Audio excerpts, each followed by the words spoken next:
Hello and welcome to another tutorial from Serenity Design. I am Brandon Bourne and I am here to basically go through what is Photoshop.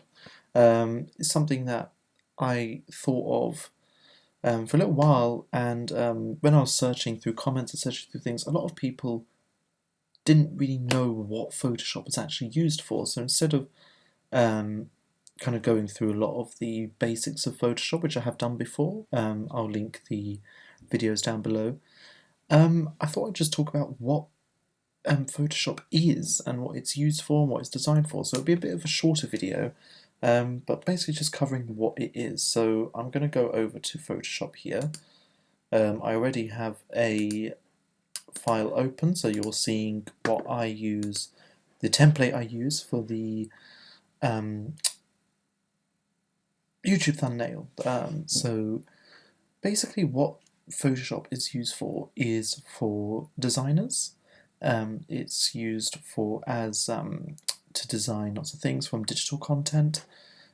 So once you go onto here and then you create new, so you can create print media, so you can create photos, you can do mock-ups of different things. So this is a business card. You can do packaging design.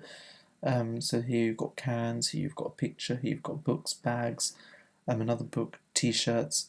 I use it personally if I go into my folders here, because I am an author as well. So that explains why I've got so many things. I also use it to design my book covers. So this is a rough copy because you can see the few little errors here. I won't delve into detail and find the original copy, but this is just basically showing you what you can do. So I did this whole thing in Photoshop. This is all digital, none of this is real. This is a digital book. This is obviously the cover that I created. And then using Photoshop I was able to create a mock-up of what my book will look like. I've done this for other books that I've done as well. This is a finished copy, so you can see here I made the back black or blue, pink, made the front black. It has like a kind of gradient to show the lighting.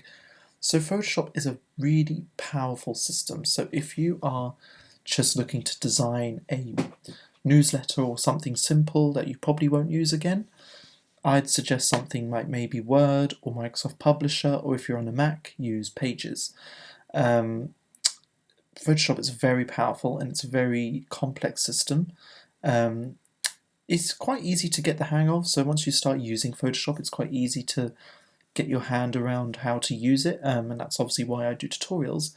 But the system itself, the back end, is you can create some really complex pieces of art on here. So if you want to use it regularly and you really want to get into the design space, and Photoshop is for you.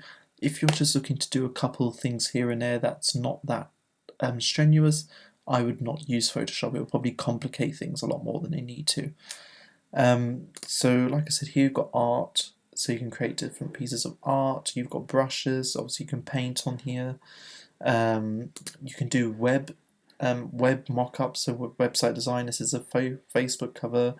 This is like a CV cover. This is a graphics cover. This is a cover photo. You can design websites. Not an actual website, but a mock-up of a website here. And then last but not least, you can do mobile mock-ups. So you can do social media posts, mock-ups of how an app that you're designing may look like, or an app for your client may look like. So the system is very complex and you can do a lot of stuff with it. And so yeah, so it's a professional app. It's for professionals. It's not really for the average Joe. So like I said, if you're just using it just as a basic thing, I would not invest and use Photoshop because it will be a lot more expensive than it needs to be, and it will also be a lot more consuming and complex to use. If you're doing, obviously this is a very basic template, so it's probably not the best thing to use, but here, for example, to show you what you can do, I think I actually don't have the original file anymore. No. This used to have a person standing here, but then I used the app and used different tools here, some of which I am actually going to make a tutorial of just after this one, and some I've made already. and erased them, so got rid of them from the frame. So the background is the same as it was, but there was a figure here and I was able to get rid of them and make this an empty tunnel for some artwork for my latest book. So you can see the power that Photoshop has. And last but not least, just use what you're comfortable with. If you just want to dabble in Photoshop and see if it's right for you, then go ahead. Feel free to do so. It's really rewarding and fun to use. I love using Photoshop, but I'm also a designer, so I need to use Photoshop in my day-to-day life. If you don't need to use Photoshop, I wouldn't use it. But feel free to play around with it, use it, try it out, see different things you can make. I learned completely self-taught when it comes to Photoshop. I didn't watch really many tutorials. Well, I watched quite a few YouTube tutorials, but I didn't go to any courses, go to anything like that. I just played around and used it myself and done a bit of trial and error. So with a mixture of YouTube videos and trial and error, you can get the hang of using Photoshop. So that is the end of this video. Like I said, it was just a bit of a different one today. It wasn't really a tutorial, it's more just explaining what Photoshop is. But make sure you subscribe and like the video, and click the little bell if you want to be notified with future tutorials. I lost my wording there. And yeah, and I hope to see you in the next video.